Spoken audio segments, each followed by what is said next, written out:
Olá, pessoal. Bem-vindos à live sobre nitrox.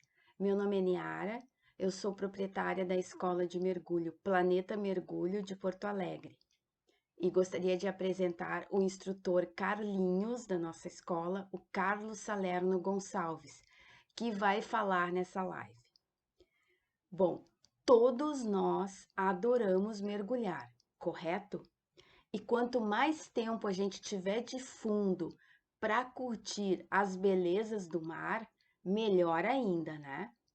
Bom, o Nitrox nos ajuda a atingir esse objetivo e nos permite a voltar mais cedo da água e fazer muito mais mergulhos do que com ar. Bom, quando nós fazemos as nossas viagens de mergulho, seja livre a bordo ou mergulhos de barco tipo bate e volta, várias vezes orientamos os nossos mergulhadores a fazerem um curso de nitrox, quem ainda não tiver, para usufruir melhor da viagem. E muitos nos perguntam, né? Mas é realmente necessário? Bom, a gente vai conversar sobre essa necessidade agora e vamos abordar dois temas que foram elaborados pelo Carlinhos. 1. Mergulhar com nitrox é realmente mais seguro do que mergulhar com ar? 2. A forma como me alimento pode tornar os mergulhos com nitrox mais seguros? Bom, então vamos ver como é que é isso. Tudo contigo aí, Carlinhos. Então tá, pessoal. Hoje eu quero conversar então com vocês um pouco sobre alguns detalhes do mergulho com nitrox. Bom, para aqueles que não me conhecem ainda assim muito profundamente, né? Eu sou Carlinhos, o pessoal também me chama de Careca, tá? Sou instrutor do Planeta Mergulho há bastante tempo e sou também professor de educação física e trabalho nas duas áreas, né? Tanto com mergulho quanto com treinamento e condicionamento físico. Tá? E vou conversar com vocês então hoje sobre nitrox. Uma coisa importante para a gente falar dessa aula, assim, um aviso importante, é que essa aula ela não substitui o treinamento com nitrox, tá? Ela não substitui o curso de nitrox. Eu vou falar sobre dois pontos aqui, né? E não necessariamente vou ensinar a usar a mistura de nitrox. Eu vou falar sobre dois pontos específicos que a Niara já citou para vocês. Tá legal? Bom, então vamos lá. Deixa eu passar aqui. Muito bem. A Niara comentou, né, que uma das intenções de usar nitrox é para que a gente possa ficar mais tempo mergulhando, aproveite mais o mergulho. Isso acontece por quê? Porque as misturas de nitrox, elas aumentam o nosso limite não descompressivo, né, aquele tempo que a gente pode ficar, sem a necessidade que o padrão de subida que seja mais complexo do que subir, mantendo a velocidade da casa de 9 metros por minuto, e fazer aquela paradinha de 3 minutos na casa dos 5 metros. Né? Então, a gente tem mais tempo dentro de cada uma das profundidades. O limite de tempo não descompressivo aumenta. E isso vai fazer com que a gente possa, obviamente, aproveitar mais o mergulho. Né? Aí vem uma questão importante. Mas esse maior tempo, ele aumenta por qual razão? O maior tempo aumenta, pessoal, porque durante o mergulho utilizando o nitrox, a nossa carga, a nossa absorção de nitrogênio é diminuída. Certo? Vocês devem lembrar lá do curso básico, né? Que o que determina o limite não descompressivo é quanto a gente absorve de nitrogênio numa determinada profundidade. Quando essa carga de nitrogênio é atingida, a gente então não pode mais ir à superfície com esse padrão que eu descrevi. É necessário um padrão mais complexo, também conhecido como descompressão. Então, o que acontece no mergulho com nitrox? Nos mergulhos com nitrox, a gente vai diminuir a quantidade de nitrogênio existente em uma determinada mistura. Né? Para vocês terem como referência, lembrem que o ar comprimido tem 79% de nitrogênio. Então, se eu fizer um mergulho com uma mistura respiratória que tem menos que isso, a carga de nitrogênio que eu absorvo é reduzida no mesmo tempo. Consequentemente, para atingir uma carga que ultrapasse o limite não descompressivo, eu vou precisar de mais tempo. É por isso, então, que o mergulho com nitróxido nos permite tempos maiores de fundo. Por exemplo, no mergulho a 30 metros, usando ar comprimido, nosso limite de fundo é de 20 minutos.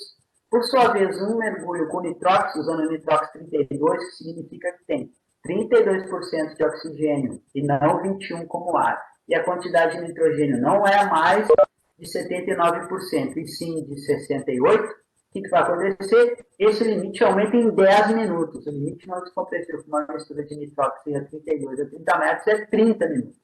Isso nos dá, então, mais tempo. Em profundidades um pouco menores, em algumas circunstâncias, o limite de tempo pode chegar a quase 100% do limite com água. Então, essa é a grande vantagem da utilização de misturas de nitróxido. Contudo, para que a gente possa aumentar a quantidade de nitrogênio, diminuir a quantidade de nitrogênio, a gente precisa aumentar a quantidade de oxigênio na mistura. Ela continua sendo composta pelos mesmos dois gases, nitrogênio e oxigênio. Esse aumento na quantidade de oxigênio, tá, ele pode gerar alguns comprometimentos, tá? Tudo bem.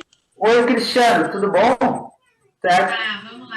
Boa noite. Podia fechar um pouquinho teu microfone, Cris? Agora? Isso, obrigado.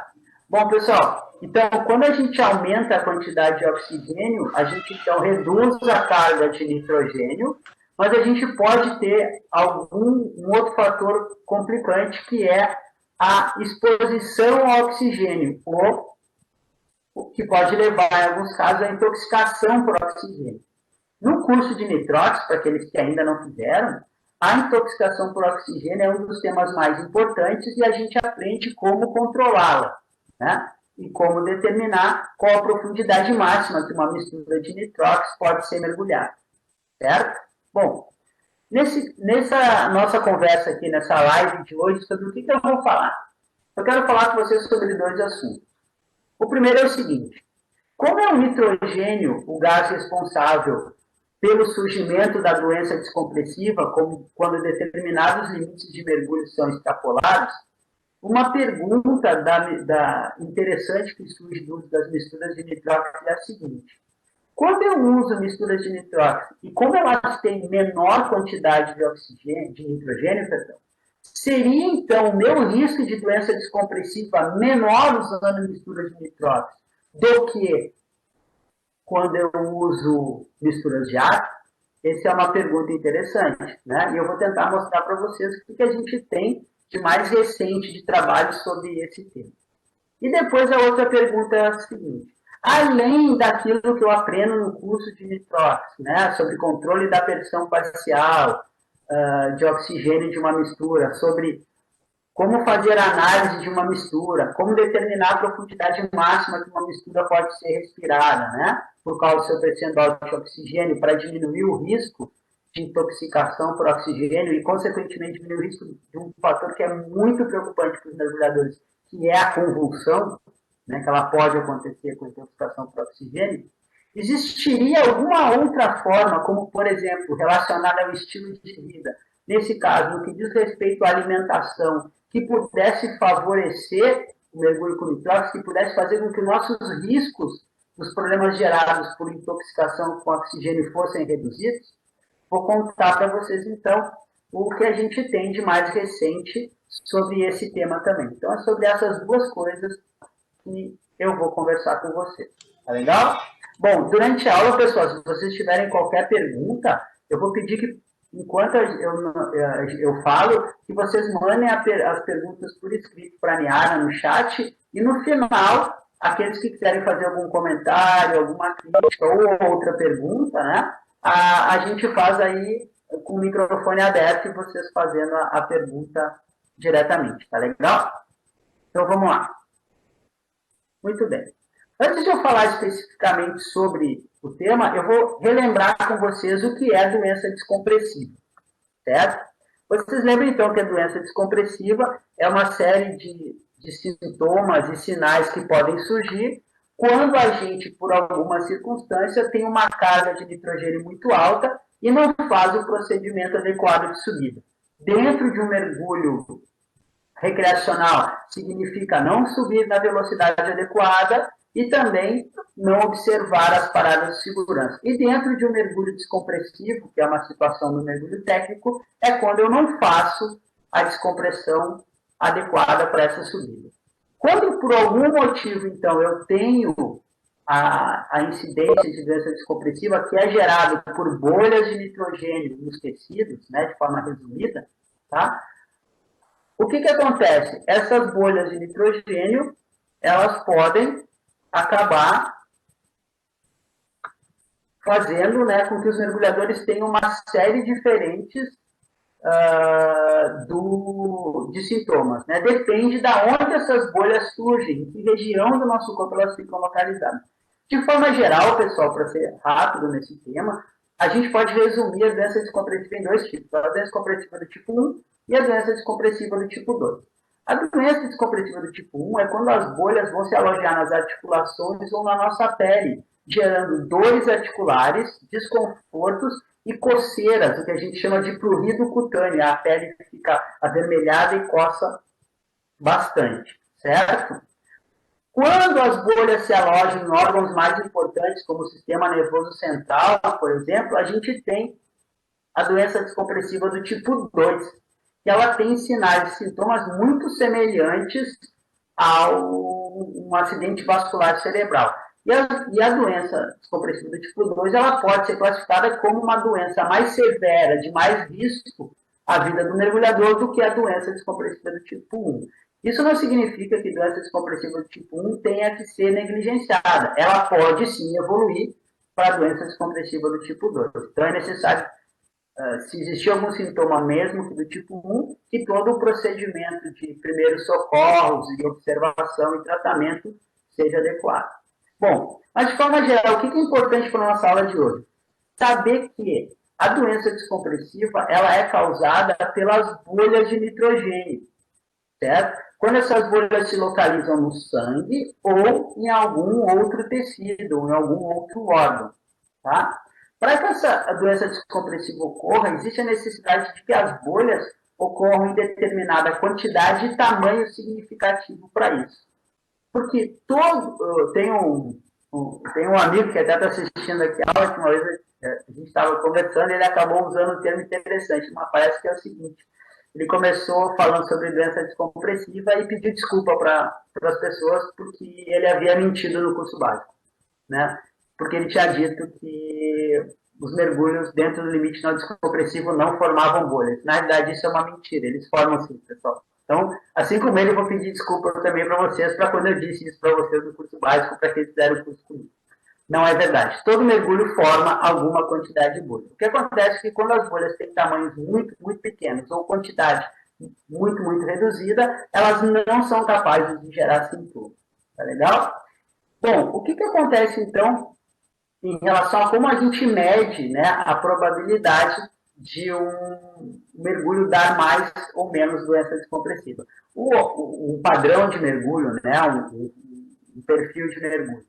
A gente pode medir o risco de doença descompressiva pela quantidade de bolhas que são detectadas no corpo de um mergulhador. Existe uma classificação para isso, criada lá na década de 70, que é a classificação de Spencer. Ela vai de 0 até 4. Né? Quanto maior a quantidade de bolhas, maior o risco. O fato de um mergulhador ter uma grande quantidade de bolhas não significa necessariamente que ele vai ter doença descompressiva. Né? Porque quando se avalia o risco de doença descompressiva, a gente precisa saber da incidência. Né? Quantos casos de doença descompressiva em determinada situação ocorrem. Então, quando se estuda a doença descompressiva, a gente acaba estudando dois fatores. Tá? O primeiro, que é chamado de desfecho primário, que é o caso, é quando a doença descompressiva realmente acontece. E depois a gente pode medir o risco de doença descompressiva através do que se chama de desfecho secundário ou substituto, que é a quantidade de bolhas no corpo do mergulhador. Então, a gente pode avaliar se um mergulho é mais seguro do que outro pela ocorrência de casos de doença descompressiva ou pela quantidade de bolhas existente no corpo do mergulhador. Ok? Bom, vamos lá. Isso, então, nos leva a uma pergunta. Seriam os mergulhos com nitrox, quando comparados com mergulhos com ar, mais seguros em relação à doença descompressiva? Bom, aqui, pessoal, tem uma foto de um lugar que muitas pessoas aqui que estão na sala aí já foram comigo, né? Essa foto é de um local em Bonaire, da Bud Dive. E aqui eu coloquei para ilustrar essa comparação, né? A gente tem aqui os cilindros marcados, né, em verde e amarelo, que são os cilindros de nitrox, né, que estão disponibilizados para nós lá o quanto a gente quiser durante o dia, e também os cilindros com ar, que estão ali marcados com vermelho. Então a pergunta é, quando a gente chega num lugar como Bonaire, que é a Planeta Mergulho leva mergulhadores lá desde 2007, tá? Já faz bastante tempo que a gente costuma mergulhar lá, e é um lugar realmente muito interessante para que o mergulhador, pelo menos uma vez, um mergulhador tem que ir a Bonaire, pelo menos um, né? Eu já fui mais que uma, mas vale a pena ir pelo menos um. Então, quando eu chego num local de mergulho, né, seja ele qual for, mas quando eu chego lá na Bud Dive, quando eu vou escolher qual cilindro eu vou pegar para mergulhar, é realmente mais seguro em relação à doença descompressiva eu pegar o cilindrinho marcado com nitrox ou pegar os cilindros vermelhos que são marcados com ar? Né? Bom, quando os cursos de nitrox foram criados, pessoal, se acreditava, então, que os mergulhos com nitrox são tão seguros quanto os mergulhos com ar. Mas, nos livros textos, normalmente vocês vão encontrar que os mergulhos de nitrox são tão seguros quanto. Não há ainda na literatura das agências nenhuma citação de que os mergulhos com nitrox são mais seguros. Contudo, nos últimos anos a gente tem algumas evidências que podem apontar nesse caminho. E eu vou contar sobre elas para vocês. Bom, a gente tem, pessoal, um estudo que foi realizado em 2016, tá? Um estudo bem interessante, tá?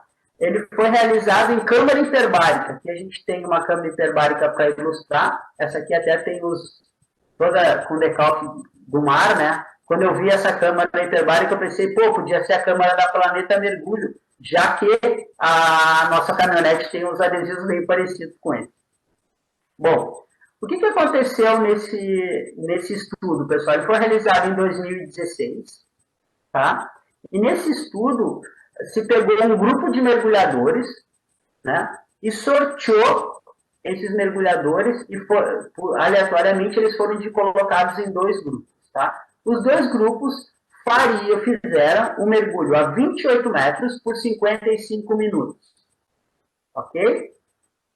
Um grupo usou o ar para fazer os mergulhos e outro grupo usou a mistura Nitrox 36. O que significa Nitrox 36 para aqueles que ainda não fizeram o curso? Significa que temos 36% de oxigênio e 64% de nitrogênio. E lembrem, o ar tem 21% de oxigênio e 79% de nitrogênio. Bom, depois dos mergulhos, pessoal, foi medido a quantidade de bolhas. Como se mede a quantidade de bolhas de um mergulhador?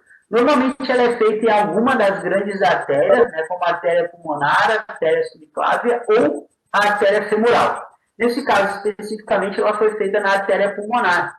E ela é feita através de Doppler, de ecografia. Né? A pessoa que faz esse tipo de avaliação, ela tem que ser treinada para isso, porque ela tem uma metodologia para fazer a contagem de bolhas e aí classificar dentro daquela escala que eu citei, que vai de 0 até 4. Tá?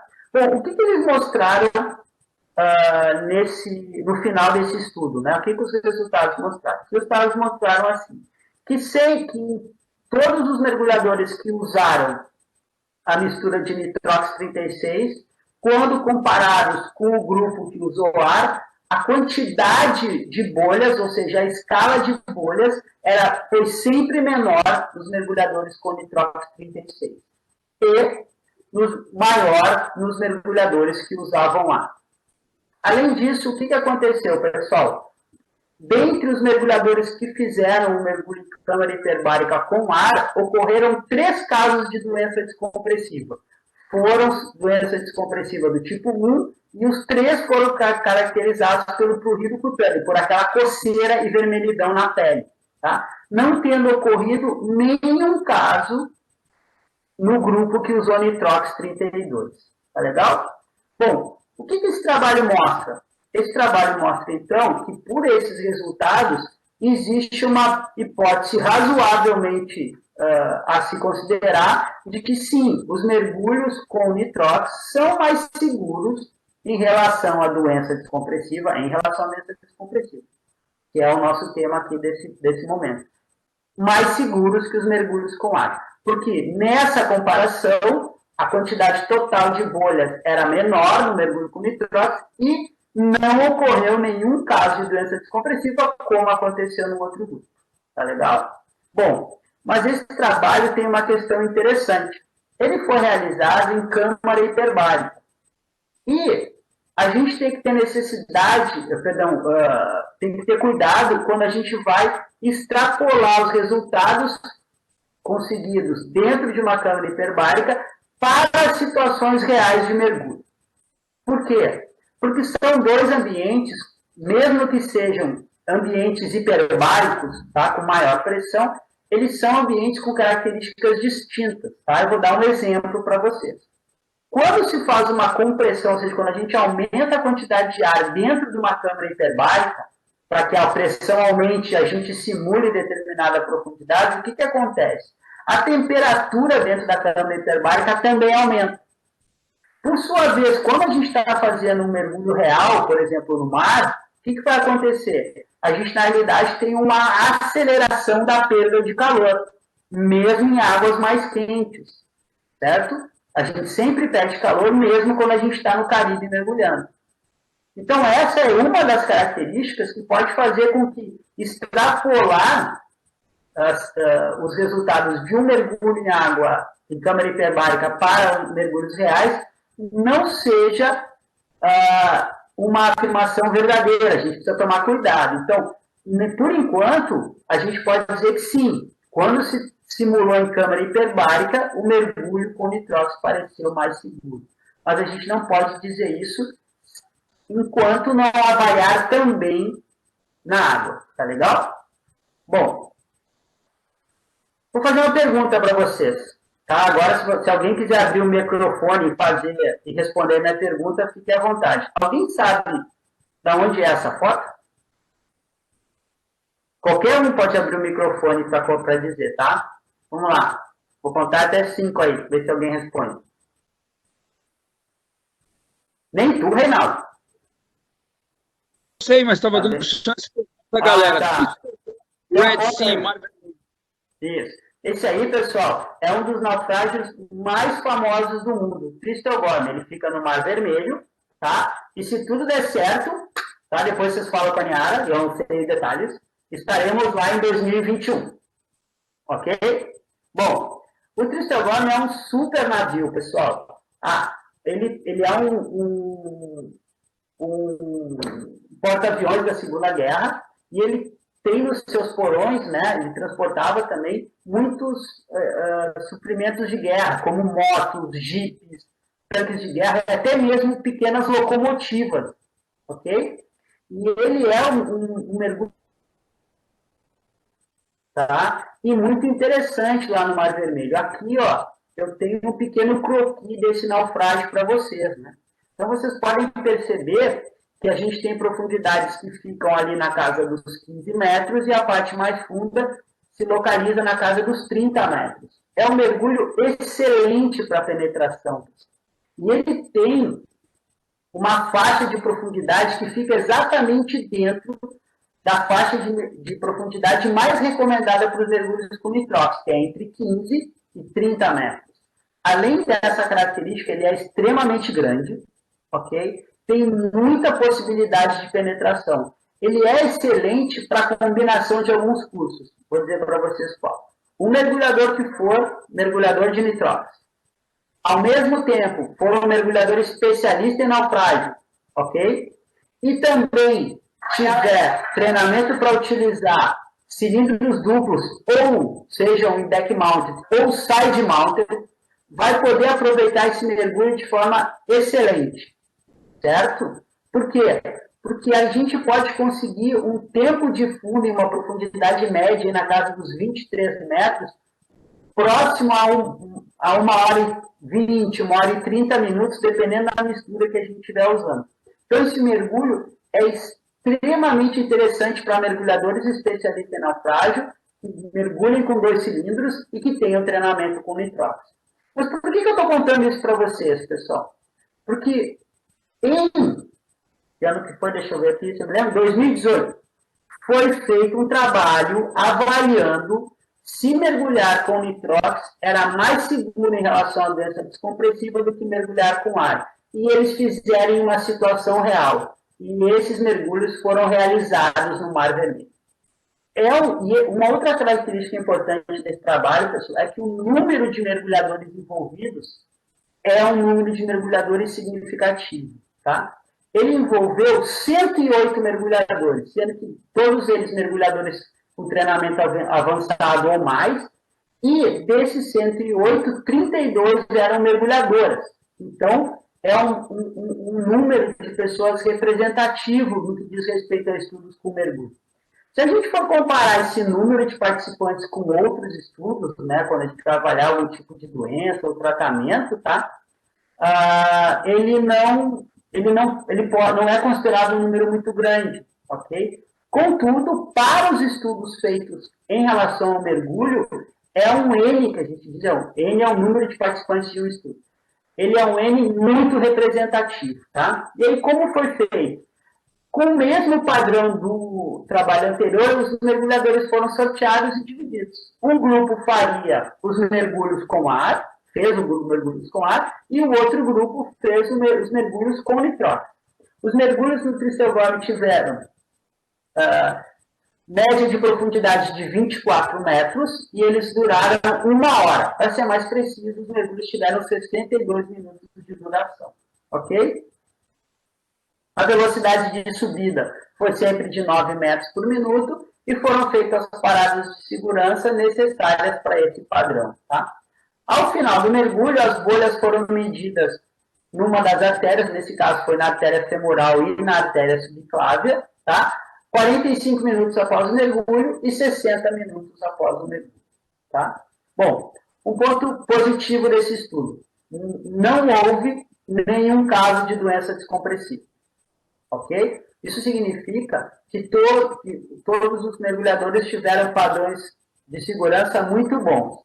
Ok? Então, não foi possível comparar, ainda bem, a incidência de doença descompressiva entre os dois grupos de mergulho. Contudo, quando foi feita a aferição lá da quantidade de bolhas, né, o grupo que usou nitrox teve uma média, né, de quantidade de bolhas muito reduzida quando comparado com o grupo que mergulhava com ar. Mostrando, então, que numa situação real de mergulho, onde a gente tem um ambiente bem diferente da câmara hiperbárica, mergulhos com nitrox podem sim representar menor quantidade de bolhas. Consequentemente, eles representariam menor risco de doença descompressiva. Certo? Bom, que conclusões a gente pode chegar sobre essa pergunta? Se a gente considerar, ok, que segurança está relacionada não só com menor incidência de doença descompressiva, mas também, certo, com um menor risco de doença descompressiva, e se a gente considerar as informações desses trabalhos que eu citei até aqui, a gente pode levantar a hipótese que sim, mergulhos com nitrox são mais seguros em relação à doença descompressiva do que mergulhos com ar. certo? Ok? Claro que existem outras coisas que o mergulhador deve fazer para ficar com o menor risco de doença descompressiva, né? Ele deve ter um bom condicionamento físico, ele deve seguir boas práticas de segurança do mergulho, ele necessita fazer um planejamento adequado de mergulho, né? Mergulhadores, independente do nível, precisam ser competentes nas suas habilidades de manusear, observar e controlar seus computadores de mergulho, mas fazendo tudo isso, se eu ainda posso aumentar minha segurança com uma mistura que me dá mais tempo de fundo e de quebra pode fazer com que eu tenha menos risco de doença descompressiva, parece bem interessante a utilização das misturas de nitróxido e parece bem plausível essa hipótese de que nitróxido é sim, em relação à doença descompressiva, mais seguro. Claro que a gente vai precisar de mais estudos, né, de mais tempo que se avalie isso, para a gente chegar a uma conclusão final. Mas, com certeza, se por um acaso a gente não conseguir provar que nitróxido é mais seguro, ele com certeza nos dá mais tempo. E ele, em hipótese alguma, é menos seguro que mergulhar com água. Certo? Muito bem. Então, vamos agora para o segundo item. Quando a gente está mergulhando, pessoal, uma das coisas que a gente gosta de fazer é observar a vida marinha, né? Bom, aqui, pessoal, a gente tem uma foto que foi tirada lá em Boné, tá? Aqui é uma raia, e ela está bem numa região em que é quando a gente, e Boné são mergulhos de praia, tá? Então a gente vem nadando assim, da beira da praia, vai nadando a fundo ali por volta de 2 metros de profundidade, e pode ir nadando pela areia em direção ao início da parede de corais. Essa foto é mais ou menos nessa curva da areia para a parede. O que acontece lá em Bonaire? Assim como no Mar Vermelho, tá? É muito fácil a gente mergulhar em Bonaire, pessoal, em profundidades entre 15 e 30 metros. Por quê? Porque a gente tem mergulhos em locais, pontos de mergulho, perdão, em que a parede leva até a areia, que fica aí na casa dos 25, 30 metros em alguns locais, e em outros locais a parede pode chegar a profundidades que ultrapassam a casa dos 60 metros. Então, lá em Boné também é muito fácil mergulhar nessa faixa adequada. Por isso que lá se usa muito nitróxido. E a gente, então, tem com nitróxido mais tempo de fundo e consegue observar melhor a vida marinha. Contudo, o que acontece? A gente precisa tomar cuidado nas misturas de nitróxido, como eu me referi mais lá no início, que se elas, ao mesmo tempo que elas são mais seguras em relação à doença descompressiva, elas podem gerar um outro probleminha que está relacionado com o oxigênio. Tá? O oxigênio, apesar de ser um gás fundamental para a saúde, quando ele é para a vida, perdão, quando ele é respirado em determinadas pressões parciais, né, em profundidades muito altas para o seu percentual, né, o que isso significa e como se controla isso, a gente discute lá no curso de nitróxido, né? O que acontece? Ele pode gerar riscos. E esses riscos, né, um dos mais clássicos é a intoxicação por oxigênio, a intoxicação do sistema nervoso central. Essa intoxicação do sistema nervoso central, pessoal, ela pode gerar diferentes sintomas, né, como tremores na face, distúrbios visuais, distúrbios auditivos, aumento da irritabilidade, tontura, enjoo, né? E em algumas situações ela pode levar à convulsão. E a convulsão é o grande problema da intoxicação do sistema nervoso central no mergulho. Por quê? Porque o mergulhador, quando convulsiona, ele perde o controle das vias aéreas. Consequentemente, então, ele tem risco de afogamento. Por isso, então, que se toma muito cuidado para usar a mistura de nitróxido para que a gente não extrapole a profundidade máxima onde esse risco fica significativo. E esse risco ele é maior com nitróxido, por quê? Porque a profundidade máxima que eu posso mergulhar com nitróxido, elas acabam sendo menores do que as profundidades máximas que eu posso mergulhar com ar para ter risco de intoxicação ou convulsão. Por exemplo, quando eu uso o ar comprimido, a pressão parcial, a profundidade em que o risco de intoxicação fica significativo só vai ser atingida na casa dos 56 metros. que é uma profundidade fora do normal para mergulhadores recreacionais.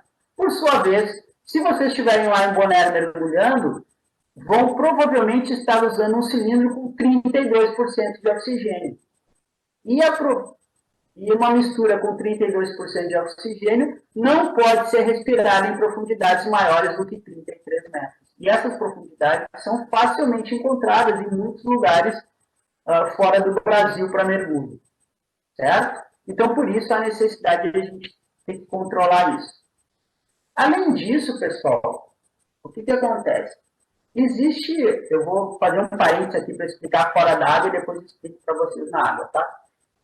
Existe uma coisinha chamada estresse oxidativo que pode levar ao que se chama de estados inflamatórios. O que é estresse oxidativo? Quando o nosso corpo funciona e utiliza oxigênio para todas as suas reações metabólicas, o que acontece? Existem algumas substâncias geradas por causa dessa reação com oxigênio que podem fazer com que as nossas células fiquem oxidadas, né? Esse tipo de ocorrência, ele está associado, né, com o envelhecimento, está associado com maior risco cardiovascular e também está associado com doenças neurológico-degenerativas, como Alzheimer, Parkinson, tá legal? Bom, e também está associado com estados inflamatórios do nosso corpo. Estados inflamatórios esses que podem levar a outras patologias, outros problemas, como aumento do risco de diabetes, de obesidade e outras situações. Certo? Só que o nosso corpo, pessoal, ele, ao mesmo tempo que a gente usa o oxigênio e gera essas substâncias que são chamadas de radicais livres, tá? O nosso corpo também tem um sistema protetor contra isso. Certo? E esse sistema protetor ele é eficiente desde que os nossos hábitos de vida e nossa saúde sejam bons. Ok? Bom, por que eu estou explicando isso para vocês?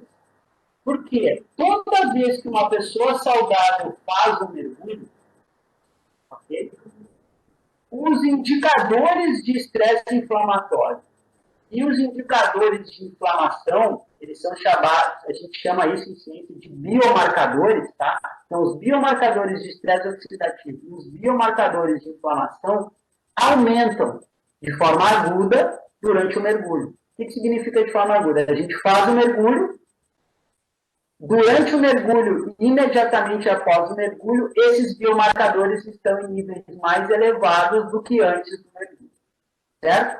Por que isso não chega a ser um problema para os mergulhadores? Porque a gente passa pouco tempo nesse estado. Né? A gente fica muito mais tempo sem mergulhar do que mergulhando. Então, isso não chega a ser um problema. Mas a gente sabe que esses fatores acontecem durante o mergulho. E aí vem uma pergunta interessante. Existiria alguma coisa que poderia ser feita para que a gente tivesse menor risco de intoxicação por oxigênio, consequentemente, menor risco de convulsão, além dos controles que a gente aprende no curso de Nitrox? Existiria alguma coisa que eu pudesse fazer, né, enquanto eu não estou mergulhando, que diminuísse o meu risco disso? E, por um acaso, existiria alguma coisa que pudesse fazer com que esses biomarcadores de estresse oxidativo e inflamação não aumentassem menos durante o mergulho? Porque com mergulhos com nitrox, quando a gente tem mais oxigênio, esses marcadores aumentam um pouquinho mais do que com os mergulhos com ar. Então, existiria alguma coisa? As evidências e alguns trabalhos, pessoal, vêm mostrando, né, desde lá dos anos de 2010, que sim, existe alguma coisa que a gente pode fazer em relação ao nosso estilo de vida que vai nos ajudar contra essas duas questões. E isso tem a ver com a nossa dieta. Tá? Bom, o que temos então? A gente tem uma série de diferentes tipos de dietas, né? A gente tem as dietas reduzidas em gordura, são chamadas de dietas low fat. A gente tem as dietas vegetarianas, que não usam alimentos de origem animal, com uma ou outra exceção. A gente tem dietas veganas. A gente tem dietas com redução de carboidratos, né, que são chamadas de low carb. Essas dietas costumam ter, no seu padrão, uma ingestão de uma maior proporção de alimentos de origem animal, como todos os tipos de carne, ovos, leites, né?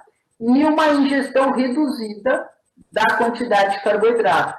Normalmente se usa alimentos de origem vegetal, principalmente as folhas, né, e os vegetais que nascem acima da terra, porque esses vegetais eles têm menor quantidade de carboidrato, ok? Todos esses tipos de dieta, né, já foram estudados em relação a emagrecimento, em relação à sua capacidade de reduzir o risco cardiovascular, de combater diabetes, né? E, nos últimos anos, as dietas low carb, ou também conhecidas como dietas cetogênicas, né? O que é uma dieta cetogênica? Dieta cetogênica é uma dieta que, pela sua quantidade de carboidrato reduzida, depois de algum tempo de ingestão, ela aumenta no nosso corpo substâncias que são chamadas de corpos cetônicos. Essas substâncias, o que são? Elas são a nossa gordura metabolizada nessas substâncias, e aí o nosso organismo usa essas substâncias como fonte de energia. Ok? Então, é como se o corpo utilizasse mais gordura como fonte de energia. Esse tipo de dieta, assim como as outras, vem sendo estudada há muito tempo, né? E as dietas cetogênicas já têm uma quantidade significativa de trabalhos mostrando que elas são eficientes para a redução do peso, elas são eficientes para o combate dos fatores de risco cardiovascular.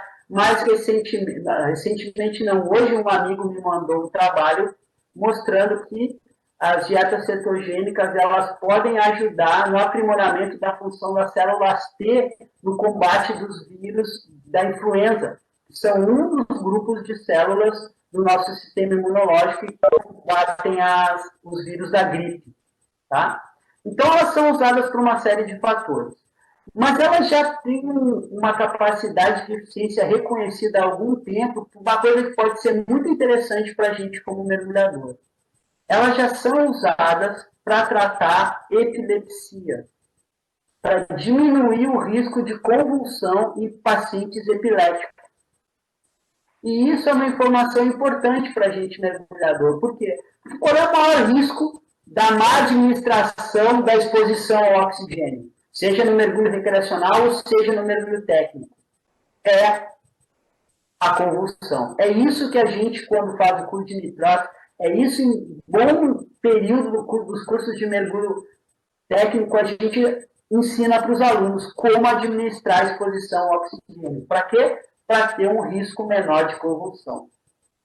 E se surgir uma pergunta, então, se ela é eficiente para diminuir o risco de convulsão em pacientes epiléticos, ela poderia ser uma ferramenta para diminuir o risco de intoxicação por oxigênio também nos mergulhos com nitrox?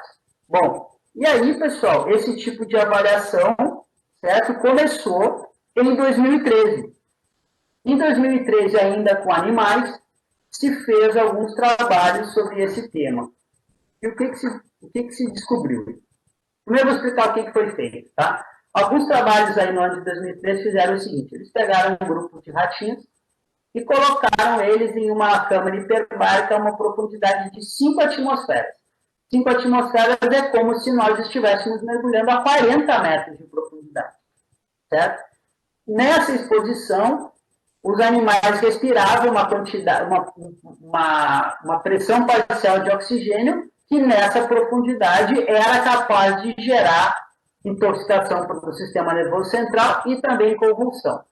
E aí, esses ratinhos foram divididos em 2 grupos. Um grupo que passou por dieta cetogênica, né, por um período anterior, e um grupo, a ponto de levar eles a ter o aumento dessas substâncias que são os corpos cetônicos, para serem utilizados como fonte de energia, e um outro grupo que tinha uma dieta padrão para os ratos. Ok? E o que aconteceu, pessoal? Aconteceu que, quando os ratinhos eram aqueles ratos expostos a 5 atmosferas que tinham a dieta cetogênica, o tempo de latência, o tempo para que a convulsão surgisse, aumentava, quando comparado com os ratinhos que não não tinham a dieta cetogênica. Tá? Bom, Então, isso mostra aí uma possibilidade de que uma dieta cetogênica possa reduzir o risco de convulsão durante o mergulho. Contudo, pessoal, é preciso considerar duas coisas importantes. Primeiro, esse estudo foi feito com animais e a gente tem que ter muito cuidado quando extrapola os resultados de animais com seres humanos. E uma outra coisa importante a ser dita sobre esse estudo é a seguinte, pessoal, dieta cetogênica não foi como o ratinho evoluiu, tá? O ratinho não come dieta cetogênica. Ele é um roedor e está acostumado a comer uma quantidade maior de carboidratos. Isso é uma outra coisa que pode fazer com que esses resultados, quando testados em seres humanos, ocorram de forma completamente diferente. Foi aí, então, que a partir de 2014 começaram os estudos com os seres humanos, ok? Onde começou a se avaliar a influência de uma dieta cetogênica sobre os riscos de doença descompressiva agora em mergulhadores, tá? E um dos trabalhos mais interessantes foi feito com mergulhadores de rebreather, tá? Rebreather, pessoal, é aquele equipamento em que o ar circula, né? A gente respira, o ar é filtrado e volta para a gente respirar de novo, né? Então, a gente tem duas questões importantes aí dos rebreathers, tá? A necessidade sempre de uma filtração adequada dos níveis de CO2, que são extremamente tóxicos para o mergulhador, mas também, quando ocorre algum problema no equipamento, pode ocorrer um aumento da pressão parcial de oxigênio excessivo para uma determinada profundidade, o que coloca, então, o mergulhador em risco de intoxicação por oxigênio e, consequentemente, de convulsões. Então, o primeiro estudo com seres humanos ocorreu aí em 2014, né? Onde, depois de uma série de mergulhos com rebreather, se descobriu que aqueles mergulhadores que tinham dietas com redução de carboidratos e levavam ao aumento dos corpos cetônicos tinham uma menor incidência de sintomas de doença, de intoxicação por oxigênio, perdão, e também menor incidência de convulsão.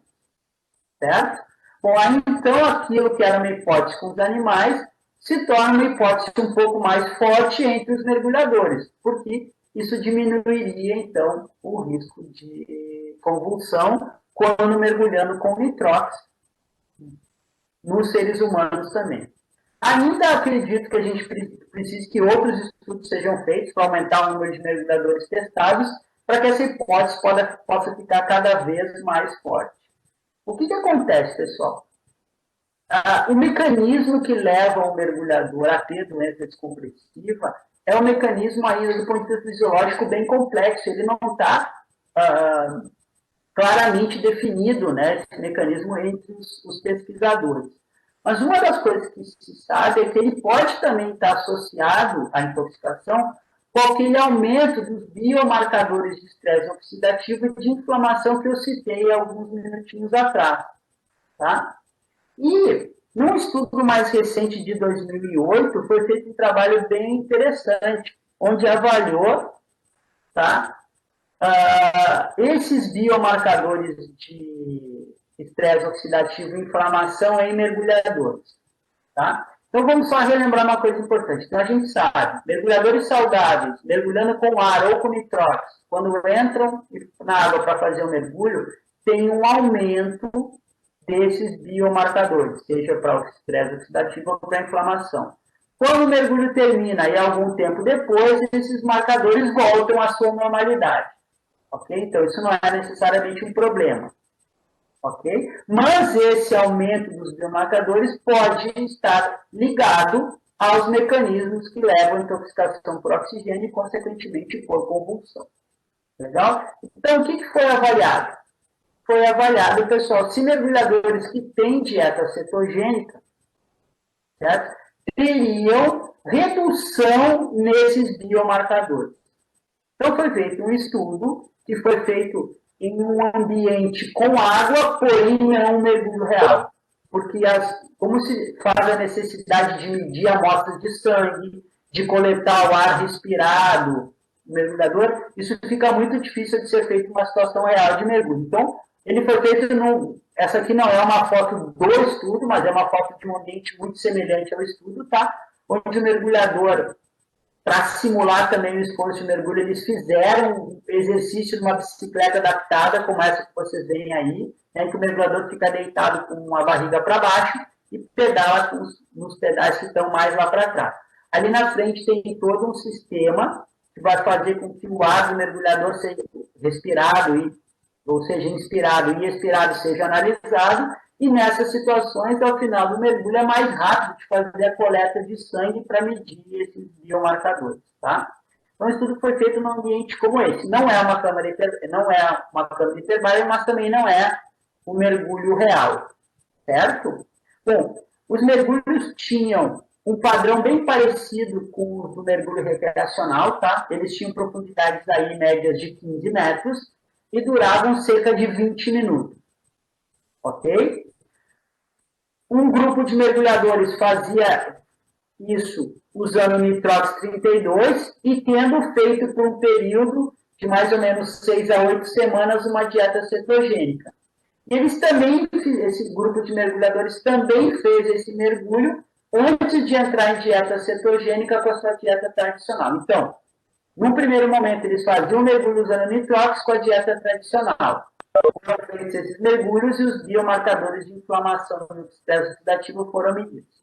Aí esses mergulhadores foram colocados em uma dieta cetogênica para que os corpos cetônicos aumentem e o corpo se adapte a esse novo metabolismo, são necessárias pelo menos 4 semanas de dieta. Tá? Então eles ficaram esse período ou um pouco mais de dieta e depois refizeram os mergulhos com o mesmo padrão de profundidade, de subida e parada de segurança. A velocidade de subida simulada era de 15 metros, de 10 metros por minuto e eram feitas paradas a 5 metros por 3 minutos. Tá? E aí, então, eles refizeram, só que agora, depois de um período de dieta cetogênica, os biomarcadores foram analisados de novo. E o que o estudo mostrou? O estudo mostrou que, em comparação ao primeiro momento em que eles não estavam em dieta cetogênica, os biomarcadores de inflamação e estresse oxidativos foram menores depois das 4 semanas de dieta cetogênica. Ou seja, nesse caso, os mergulhadores que comiam uma quantidade reduzida de carboidratos, ok, que levou à possibilidade do aumento dos corpos cetônicos, tá? Eles tinham menores quantidades desses biomarcadores que os outros mergulhadores. Certo? O que acontece? Já tem trabalhos também que foram feitos em que os corpos cetônicos esses, em vez de serem gerados pela alimentação, para esse padrão de 4 semanas, eles já foram introduzidos, né, por injeções, né, nos mergulhadores. E o mesmo tipo de estudo com a injeção, né, dos corpos cetônicos e não com eles gerados pela alimentação, mostraram também uma redução nesses biomarcadores. Então, se a gente considerar essas informações, parece sim que cuidados com a nossa alimentação, quando ela se faz com uma redução de carboidratos e que gera a formação desses corpos cetônicos, pode representar uma maneira pré-mergulho de tornar o mergulho mais seguro em relação à intoxicação por oxigênio e o risco de doença descompressiva. Certo? Essa, então, é uma hipótese que também vem ganhando corpo aí e nas pessoas que estudam a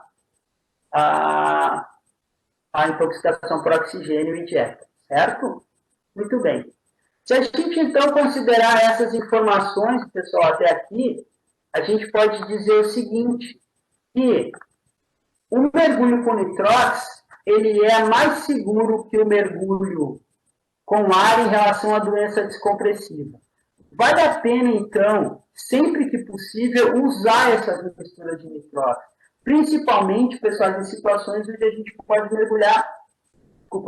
fazer vários mergulhos no mesmo dia, tá? Como situações de livre a bordo, né? Como a gente tem quando a gente vai a Galápagos, quando a gente vai a Revilagigedo, né? Quando se vai a outros lugares onde a gente pode ficar hospedado numa embarcação, né? Em que a gente pode fazer muitos mergulhos no mesmo dia. Nessa situação, para reduzir a nossa carga de nitrogênio, existem evidências bem significativas de que realmente isso vale a pena. Não só para que a gente possa ficar mais tempo em cada um dos mergulhos, mas também para aumentar a nossa segurança em relação à doença descompressiva. E para que a gente possa tornar esses mergulhos mais seguros, né, esses mergulhos com nitrox, tá? O que acontece? Parece que observar alguns detalhes sobre a nossa dieta que nos propiciem o aumento dos corpos cetônicos pode tornar os mergulhos de nitrox ainda mais seguros no que diz respeito à intoxicação por oxigênio e também para convulsões. Certo? Então, pessoal, eu quero agradecer a presença de vocês, né? Dar meu muito obrigado, a paciência de vocês me escutar mais uma vez e fazer um convite, galera. Aquelas pessoas que estão assistindo a aula e ainda não são mergulhadores de nitrox, tá? A gente vai ter um curso online aí, agora no dia 28, que é sexta-feira, tá? E parece que o instrutor que vai dar esse curso, ele é um bom instrutor, esse instrutor aí de nitrox. Então, se vocês quiserem participar, informações sobre o curso vocês podem conseguir com a Niara, beleza?